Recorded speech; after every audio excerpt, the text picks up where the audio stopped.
Tretia adventná nedeľa, pre kresťanov obdobie duchovnej obnovy. Skúška je pre Slovenskú katolícku cirkev. Vítajte pri správach. Robert Bezák prehovoril, podľa konferencie biskupov by sa mal ospravedlniť pápežovi. Známe sú ďalšie detaily masakry v USA a televízie stiahli z vysielania akčné filmy. Vlaky sú najbezpečnejší spôsob pozemnej dopravy, naše rýchliky však často meškajú.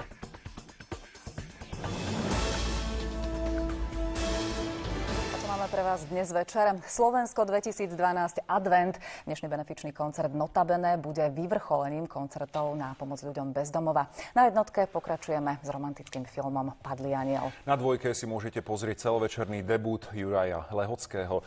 4 nevidomí sú hrdinami filmu Slepé lásky. No a za pozornosť určite stoja aj rozprávkové Vianoce, tak ako ich priblíži Noc v archíve. Príjemný zvyšok víkendu a nech je pre vás začiatok nového týždňa úspešný. No a na zajtra máme pre vás v správach o 19. pripravené veľké prekvapenie. Dovidenia. Dovidenia.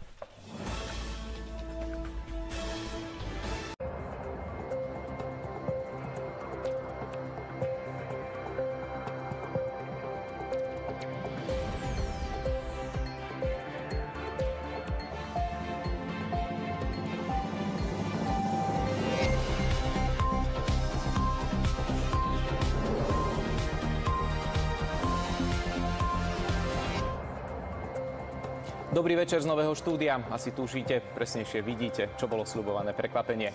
Dianie doma vo svete očami redaktorov RTVS od dnes vo formáte 16:9 a v novom vizuáli.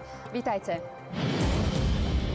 Po stretnutí s lídrami opozície prezident dotočil o vymenovaní či nevymenovaní Jozefa Čentéša za generálneho prokurátora rozhodne skôr ako ústavný súd vyniesie verdikt o jeho sťažnosti. Stále však nepovedal kedy.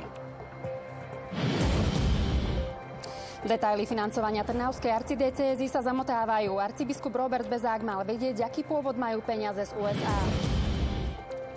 Amerika diskutuje o zákaze útočných strelných zbraní. Demokrati chcú zákon, ktorý zníži počet masakrov.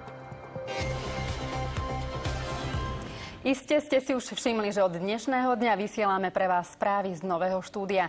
Nová grafika, ale aj prechod na formát 16:9. To je dôkaz, že sa vám snažíme prinášať nielen aktuálne a objektívne, ale aj vizuálne atraktívne správy RTVS. Včera naše správy vyzerali takto a dnes vám už prinášame prehľad dôležitých udalostí dňa po novom. Základ novej zvukovej výbavy pochádza z nášho rozhlasového spravodajstva.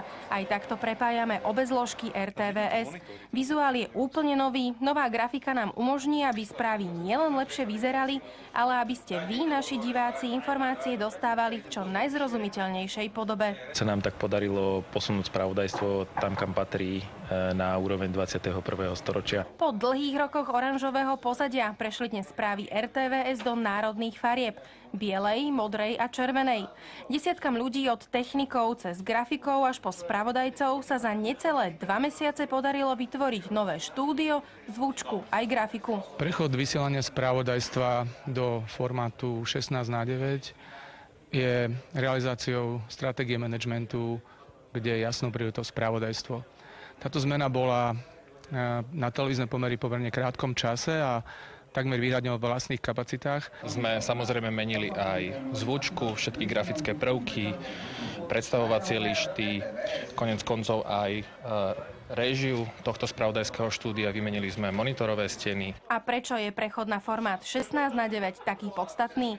Je širokouhlý a pre ľudské oko prirodzenejší než doterajší formát 4:3. Ja verím, že pre divákov sa naše spravodajstvo stane atraktívnejším a zároveň so skvalitňovaním obsahu aj formy prilákame stále viac divákov k našim obrazovkám, aby vedeli, že naše spravodajstvo RTVS je to najlepšie na trhu. Sústrediť sa tak budeme predovšetkým na to, aby naše spravodajstvo nielen dobre vyzeralo, ale aby ste sa zo správ RTVS dozvedeli všetko dôležité a podstatné, čo sa počas dňa na Slovensku aj vo svete udeje.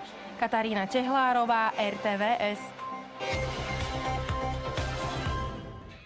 Jednotka dnešný večer začne romanticky, francúzskou komédiou Vítajte v Edelweisse. Potom sa na problémy ľudí pozrú reportéri. Dvojka pozýva na koncert v cykle Slovensko Advent 2012. V Kaštieli vo Fričovciach budú účinkovať City Tobias, Alexander Bárta a ďalší. Večer nebudú chýbať ani správy a komentáre. Vyberte si a prežite pondelkový večer v pohode. Dovidenia zajtra.